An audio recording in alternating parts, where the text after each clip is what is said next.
Hello mga kabayan, welcome back sa ating panibagong video, and this is Ilonggo Bisdak in Europe. Sa mga bago dyan at sa mga luma, nasa Croatia po ako mga kabayan, naka-base no? Sa Europa mga kabayan. So may share lang ako sa inyo mga kabayan na jobs hiring papunta dito galing Pilipinas, no? Mga aplikante dyan sa Pilipinas mga kabayan, sana makakatulong to sa inyo. Mayroon silang hiring ngayon as a butcher mga kabayan, itong Human Link Agency. Ayan, pag makita sa screen mga kabayan, yan po yung kanilang agency mga kabayan, Human Link Agency. Meron niyang Luzon, Visayas, Mindanao mga kabayan, no? Pwede kayong mag-send sa kanilang resume and everything. Lagay ko lang sa description box yung mga details ng jobs hiring nila mga kabayan para masundan po ninyo. So ano ba yung hiring nila mga kabayan? Butcher po yung hiring nila papunta dito sa Croatia. Meron silang 700 euro salary mga kabayan. Nakadepende yan, lang kung sinasabi, nakadepende sa agency or sa company na papasukan ninyo yung sahod ninyo mga kabayan. Mabago pa yan pagdating dito sa Croatia kasi meron pang plus overtime mga kabayan. So yung expected nyo 700 euro, may plus pa yan mga kabayan. Huwag kayo ma-expect na ganyan kababa o kalaki mga kabayan pagdating sa Croatia. So ang qualification mga kabayan is lalaki po, male with hotel experience mga kabayan. Pero pag butcher talaga mga kabayan, pwede na siguro yun kahit hindi na sa hotel, no? Pero nakadepende yan dyan sa Human Link mga kabayan kung tatanggapin kayo as long as meron kayong experience mga kabayan na kailangan din.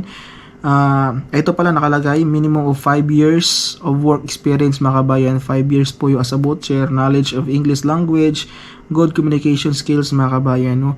Requirements, ayan, resume, update resume, passport, ayan, DFA, like ko sila sabi, DFA with apostle or NBI mga kabayan, with apostle, college diploma or high school diploma, certificate of employment mga kabayan. Ayan, kung interesado ka, send mo lang sa career and humanlinkjobs.net mga kabayan yung inyong resume. No fees in any form or purpose be collected from the applicants. No, beware of illegal recruiter. O, syempre mga kabayan dyan sa Pilipinas, mag-ingat tayo sa mga illegal recruiter kasi hindi naman natin tinatayo yung pera. No, mahirap maghanap ng pera mga kabayan, masayang lang. So kailangan na dun tayo sa mga legit agency papunta dito sa ibang mga bansa mga kabayan. So sa mga interesado dyan mga kabayan, mag-send kayo sa kanilang email na inyong resume. Dapat kumpletuhin nyo po yung requirements mga kabayan before kayo mag-apply, no? Dapat na meron kayong ganyong mga requirements kasi para ma-line up kayo, para ma-interview kayo mga kabayan ng mabilis, no mga kabayan, kasi minsan yung iba nag-send lang ng resume, so hindi nakasama yung DFA, hindi nakasama yung diploma, kasi dapat kayo mga kabayan para ma-interview kayo, kumpletuhin nyo yung requirements nakalagay sa baba. For example, resume, passport, yung passport nyo, picturean nyo, isend nyo din sa kanila.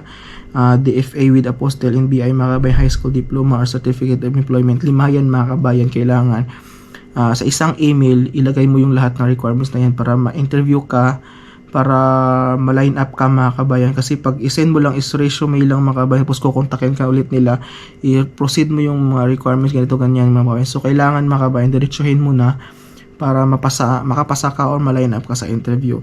So kailangan yung 5 na yun ma-send mo sa isang email lang, no mga kabayan, para hindi na sila mag-hassle na mag-reply sa'yo ng ganito, ganyan, ganito. So isang replyin ka na lang siguro mga kabayan, kasi yun ang ginawa ng kaibigan ko.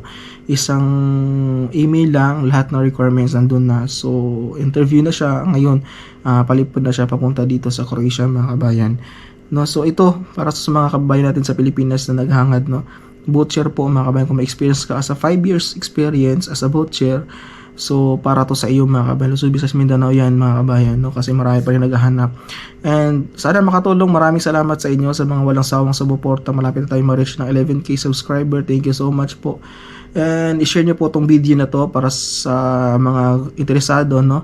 Mga kaibigan nyo, kamag-anak nyo mga kabayan, share nyo tong video na to. Kasi alam ko dito sa YouTube marami pa rin hindi masyadong may alam sa YouTube mga kabayan, mga jobs hiring.